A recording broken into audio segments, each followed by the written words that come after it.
primero para después lanzar por los aires el castillo de naipes, ya que del mismo modo que veremos cuáles son las reglas, enseguida veremos con qué facilidad entran películas que por un motivo u otro no las cumplen. Pero de algún modo sabemos que son parte de la familia, ya sea por la inusitada fuerza de los paisajes que la envuelven, por su manera de interpretar y enfocar religiones que se creían olvidadas, o por presentar comunidades rurales donde se percibe una cierta sensación de extrañeza. Categorizando el terror rural. En España, Mark Gatiss, Reino Unido, 1966, es principalmente conocido por sus facetas como actor y guionista. Es uno de los creadores y protagonistas de la genial comedia The League of Gentlemen, 1999-2017, y ha podido ser visto en multitud de populares series y películas como Juego de Tronos, Gunpowder, La Favorita o Tabú. Desde los inicios de su carrera, dejó claro su enorme amor por el género fantástico y la gran influencia que ejercieron sobre él Nigel Kneale, Terry Nation o la productora Hammer Films, y ha insistido en su faceta de guionista en ayudar a revitalizar clásicos de la cultura popular británica, como Doctor Who, varios episodios escritos entre 2005 y 2017, Sherlock, donde además de ser co-creador de la versión protagonizada por Benedict Cumberbatch entre 2010 y 2017, dio vida a Mycroft Holmes, el hermano del sagaz detective, o The First Man in the Moon.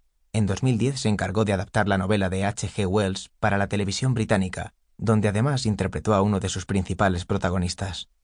Además, fue uno de los culpables de devolver a la televisión británica la costumbre que habían tenido durante los años 70 de emitir por fechas navideñas telefilmes de terror, las anteriormente mencionadas A Ghost Story for Christmas, donde también ejerció de director, véase The Tractate Mirror, adaptando a M.R. James, 2013, The Dead Room, 2018, o Martin's Close, 2019.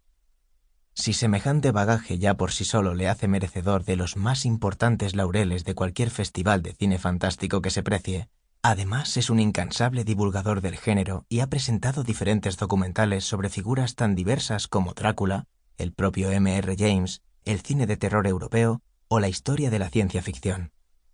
En octubre de 2010 se encargó de escribir y ejercer de maestro de ceremonias en el programa de 3 entregas A History of Horror with Mark Gatiss para la BBC, que como su propio nombre indica, recorría la historia del cine de terror desde sus primeros tiempos hasta los años 80.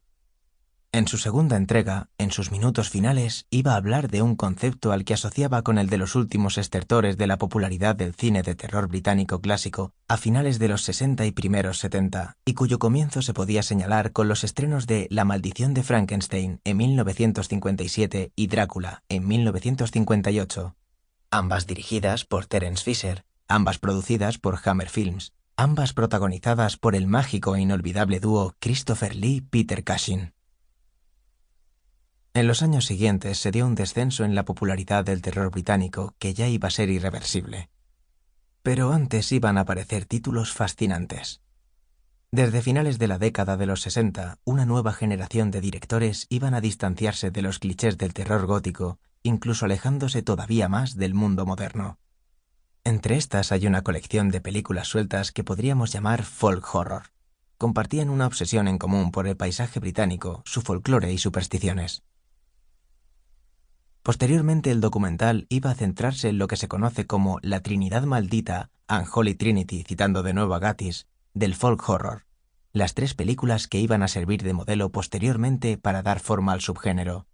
El Inquisidor, The Witchfinder General, Michael Reeves, 1968, La garra de Satán, Blood on Satan's Claw, Piers Haggard, 1971, y El hombre de mimbre, The Wicker Man, Robin Hardy, 1973. No es fácil tratar de transmitir lo que es el terror rural o folk horror, términos que en este audiolibro usaremos de manera intercambiable, ya que si nos cerramos en banda y diéramos como fijas las pautas que habitualmente señalan las películas que forman parte del subgénero, nos encontraríamos con un número pequeño y bastante limitado.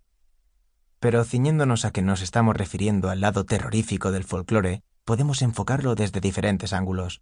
Por nacimiento, el folk horror es un género eminentemente británico, y la trilogía de obras que lo definen proceden del Reino Unido, y ese marcado carácter british nos viene de perlas para englobar sus principales patrones.